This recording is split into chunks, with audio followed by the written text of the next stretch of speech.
Hi hello welcome back.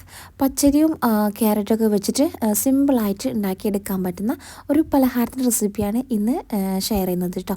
അപ്പോൾ video skip ചെയ്ത് കാണുക, ഇഷ്ടമായി ലൈക്ക് ചെയ്യാനും ഷെയർ ചെയ്യാനും പിന്നെ ഒരു ചാനൽ സബ്സ്ക്രൈബ് ചെയ്ത് കാണുന്നവരാണെന്നുണ്ടെങ്കിൽ ഒന്ന് സബ്സ്ക്രൈബ് ചെയ്യാനും കൂടി മറക്കല്ലേ.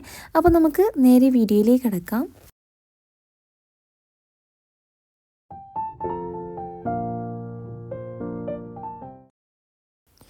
അപ്പോൾ ഞാനിതാ ഇവിടെ കുറച്ച് പച്ചരി ഒന്ന് വെള്ളത്തിലൊന്ന് കുതിർക്കാനായിട്ട് വെച്ചിട്ടുണ്ടായിരുന്നു. ഈ ഒരു പച്ചരി ഏകദേശം ഒരു 2-3 മണിക്കൂറെങ്കിലും വെള്ളത്തിലൊന്ന് കുതിർത്ത് വെക്കണം. അപ്പോൾ ഞാനിവിടെ ഓൾറെഡി കുതിർത്ത് വെച്ച പച്ചരിയാണ്. ഇനിയിപ്പോൾ ഇതാ ഈ ഒരു പച്ചരി നമുക്ക് മിക്സ്ഡ് ജാറിലേക്ക് ഇട്ട് കൊടുക്കാം. അതിൻ്റെ കൂടെ തന്നെ ഞാനിവിടെ ചേർക്കുന്നത് ക്യാരറ്റാണ് കേട്ടോ. ഞാനിപ്പോൾ ഇവിടെ ഒരു 2 മീഡിയം സൈസിലുള്ള ക്യാരറ്റ് എടുത്തിട്ടുണ്ടായിരുന്നേ. ഈ ഒരു ക്യാരറ്റ് ഇതാ ഇതുപോലെ ചെറുതായിട്ടൊന്ന് കട്ട് ചെയ്തിട്ട് ഇതിലേക്ക് ചേർത്ത് കൊടുക്കാം. നമുക്കിത് ഒരുമിച്ചങ്ങ് അരച്ചെടുക്കാൻ കുറച്ച് ബുദ്ധിമുട്ടായിരിക്കും.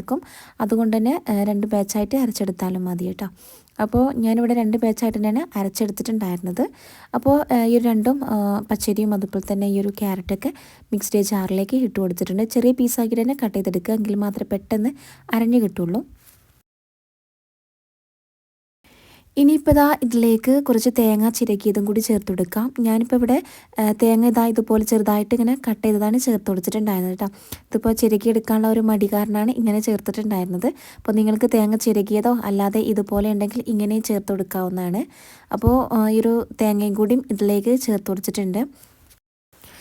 ഇനി ഇതിലേക്ക് ഒരു 1/4 ടീസ്പൂൺ അളവിൽ ചെറിയ ജീരകം കൂടി ചേർത്ത് കൊടുക്കാം. അപ്പോൾ അതും കൂടി ചേർത്ത് കൊടുത്തിട്ട് അതിലേക്ക് കുറച്ച് വെള്ളം കൂടി ഒഴിച്ചു കൊടുക്കാം. എന്നിട്ട് നല്ലതുപോലെ ഫൈനായിട്ട് തന്നെ ഒന്ന് അരച്ചെടുക്കുക. പിന്നെ വെള്ളം ഒഴിച്ചെടുക്കുമ്പോൾ ഒരുപാട് വെള്ളം ഒഴിച്ചെടുക്കേണ്ട, കുറച്ച് വെള്ളം ഒഴിച്ചു കൊടുത്തിട്ട് ഒന്ന് അരച്ചെടുത്താൽ മതി. ഒരുപാട് ലൂസായി കിട്ടരുത് കേട്ടോ ഇതിൻ്റെ ഈ ഒരു മാവ്. ഞാനിപ്പോൾ രണ്ട് ബാച്ചായിട്ട് അരച്ചെടുത്തിട്ടുണ്ടായിരുന്നു. ഫസ്റ്റ് ബാച്ചിൽ കുറച്ച് വെള്ളം കൂടിപ്പോയി. ഇപ്പോൾ ദാ ഇതിൽ കുറച്ച് വെള്ളം കൂടി പോയിരുന്നു കേട്ടോ. അപ്പോൾ ഇനിയിപ്പോൾ ദാ ഇതിലേക്ക് ഞാനിവിടെ സെക്കൻഡ് ബാച്ചും കൂടി അരച്ചിട്ട് മിക്സാക്കി എടുത്തിട്ടുണ്ടായിരുന്നു കേട്ടോ. ഇതിപ്പോൾ സെക്കൻഡ് ബാച്ചാണ്. അതിൽ ഞാനിവിടെ പച്ചരി മാത്രമായിട്ട് അരച്ചെടുത്തിട്ടുണ്ടായിരുന്നത് കേട്ടോ. അപ്പോൾ അതിൽ കുറച്ച് വെള്ളം മാത്രമേ ഒഴിച്ചു കൊടുത്തിട്ടുണ്ടായിരുന്നുള്ളൂ. അതാണ് ഇപ്പോൾ ദാ ഇതുപോലെ ഇങ്ങനെ കട്ടിയായിട്ട് ഉണ്ടായിരുന്നത്. അപ്പോൾ അതും കൂടി ഒന്ന് മിക്സാക്കിയിട്ട് ഇത് നല്ലൊരു പാകത്തിലാക്കി എടുത്തിട്ടുണ്ടായിരുന്നു.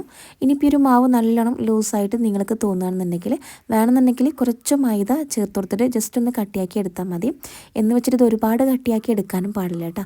നമ്മൾ സാധാരണ ഒരു ഉണ്ണിയപ്പത്തിൻ്റെ ആ ഒരു ബാറ്ററൊക്കെ എങ്ങനെ അതുപോലെ തന്നെയാണ് ഇതും തയ്യാറാക്കി എടുക്കേണ്ടത്. അപ്പോൾ അതെല്ലാം നല്ലോണം ഒന്ന് മിക്സാക്കി എടുത്തിട്ടുണ്ടായിരുന്നു. ഇനി ഇതിലേക്ക് മധുരത്തിന് ആവശ്യമായിട്ട് ശർക്കരപ്പാനിയാണ് ചേർത്ത് കൊടുക്കുന്നത് കേട്ടോ. ശർക്കര നല്ലോണം മെൽറ്റാക്കിയിട്ട് അത് അരിച്ചിട്ട് ഇതിലേക്ക് ഒഴിച്ചു കൊടുക്കുക. പിന്നെ ഈ ഒരു ശർക്കരപ്പാനി ഒഴിച്ചു കൊടുക്കുമ്പോൾ തിളച്ച ശർക്കരപ്പാനി തന്നെ ഇതിലേക്ക് ഒഴിച്ചു കൊടുക്കാനായിട്ട് നോക്കണേ. നല്ലോണം തണുത്തതിന് ശേഷം ഒഴിക്കാതിരിക്കുക. അപ്പോൾ ഇതുപോലെ തിളച്ച പാടന്നെ ഒഴിച്ചു കൊടുക്കുകയാണെന്നുണ്ടെങ്കിൽ ഈ ഒരു മാവ് നല്ല സോഫ്റ്റായിട്ട്, അതുപോലെ നമുക്കൊരു പലഹാരം നല്ല സോഫ്റ്റായിട്ടും കിട്ടുന്നതായിരിക്കും. അപ്പോൾ ഇതാ ഇതിലേക്ക് ഞാൻ ആ ഒരു ശർക്കരപ്പാനി കൂടി ഒഴിച്ചു കൊടുത്തിട്ടുണ്ടായിരുന്നു. അപ്പോൾ ഇത് ഒഴിച്ചു കൊടുക്കുമ്പോൾ ഉടനെ തന്നെ കൈ വിടാതെ ഇളക്കി കൊടുക്കണം, അല്ലെങ്കിൽ അവിടെ ഇവിടെയൊക്കെ ആയിട്ട് കട്ട പിടിക്കും. കാരണം നല്ല ചൂടോടെയല്ലേ നമ്മൾ ഇതിലേക്ക് ഒഴിച്ചു കൊടുക്കുന്നത്. കൊണ്ട് തന്നെ ഈ ഒരു അരി അരച്ചതല്ല, അപ്പോൾ അതൊക്കെ പെട്ടെന്ന് ചിലപ്പോൾ വെന്ത് വരാനുള്ള ചാൻസ് ഒക്കെ ഉണ്ട്. അപ്പോൾ അതുകൊണ്ട് ചൂടോടെ ഒഴിച്ചു കൊടുക്കുമ്പോൾ നല്ലോണം ഒന്ന് മിക്സാക്കി എടുക്കാം. ഇനി ഇതിലേക്ക് ഞാനിവിടെ കുറച്ച് ബേക്കിംഗ് സോഡയും കൂടി ചേർത്ത് കൊടുക്കുന്നുണ്ട്. ഒരു നുള്ള് ബേക്കിംഗ് സോഡ അതിലേക്ക് ചേർത്ത് കൊടുക്കാം. ഞാനിപ്പോൾ ഇവിടെ ഇത് ഇൻസ്റ്റൻ്റ് ആയിട്ടാണ് ഉണ്ടാക്കി എടുക്കുന്നത് കേട്ടോ. നിങ്ങളിപ്പോൾ ഒരുപാട് ടൈം റെസ്റ്റ് ഒക്കെ ചെയ്തിട്ട് വെക്കുകയാണെന്നുണ്ടെങ്കിൽ ഇതിലേക്ക് ബേക്കിംഗ് സോഡ ആഡ് ചെയ്തെടുക്കേണ്ട ആവശ്യമില്ല. അതുപോലെ തന്നെ ഇതിലേക്ക് ഒരു നുള്ള് ഉപ്പും കൂടിയും ചേർത്ത് കൊടുത്തിട്ടുണ്ടായിരുന്നു. എല്ലാം നല്ലോണം ഒന്നുകൂടി ഒന്ന് മിക്സാക്കി എടുക്കാം.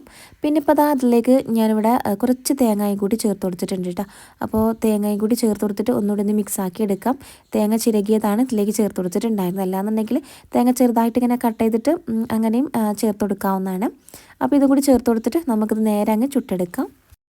പിന്നെ ഇതിൽ ഒരു കാര്യം വിട്ടുപോയി, ഞാനിവിടെ ഏലക്ക പൊടി കൂടി ചേർത്ത് കൊടുത്തിട്ടുണ്ടായിരുന്നു കേട്ടോ. അപ്പോൾ ഏലക്ക പൊടിയോ അല്ലാന്നുണ്ടെങ്കിൽ ഏലക്ക ചേർത്ത് കൊടുത്താലും മതി.